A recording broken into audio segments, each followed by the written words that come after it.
কিছুমানে মোক কৈছে যে মামা স্কুটি নিদিয়ে নেকি।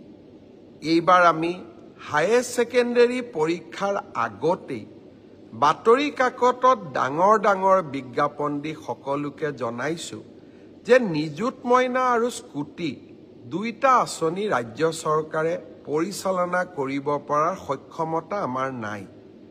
আমাক কতো আমি টেক্সো নতুনকৈ ল'ব নোৱাৰো। সকলোৰে লগত আলোচনা কৰি সকলোৱে আমাক পৰামৰ্শ দিছিল যে স্কুটি ফাৰ্ষ্ট ডিভিজনত পাছ কৰা ছোৱালীসকলে পায়, কিন্তু নিযুত মইনা সকলোৱে পাব।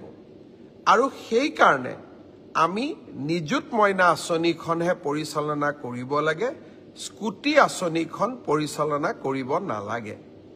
একেবাৰতে বন্ধ কৰি দিলে কোনোবাই বেয়া পাব।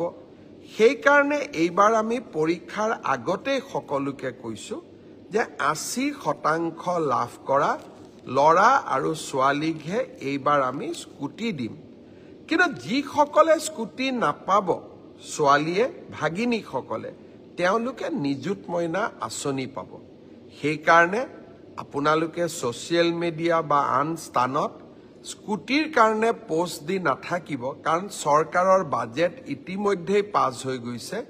আমি সকলো বিধানসভাত বহি একেলগে সিদ্ধান্ত লৈছো যে আমি স্কুটি নিদিওঁ, নিযুত মইনা দিম। আৰু নিযুত মইনা আঁচনিখনে ইমান দুখীয়া ল'ৰা ছোৱালীক, দুখীয়া ছোৱালীক সহায় কৰিছে, তাক আমি তাৰ যিটো উপকাৰিতা তাক আজি আমি মৰ্মে মৰ্মে দেখা পাইছো। দেউতাক মাকে এতিয়া ছোৱালীৰ পঢ়াৰ খৰচেই দিব নালাগে। চৰকাৰৰ পৰা পোৱা নিযুত মইনাৰে আমি অন্তত কলেজৰ বহুখিনি দায়িত্ব আমি পালন কৰিব পাৰোঁ। দেউতা মাৰ কষ্ট কমিছে। সেইকাৰণে আমি নিযুত মইনা আঁচনিখন আকৌ এবাৰ প্ৰথম বৰ্ষ আৰু দ্বিতীয় বৰ্ষৰ বাবে মুকলি কৰি দিছোঁ।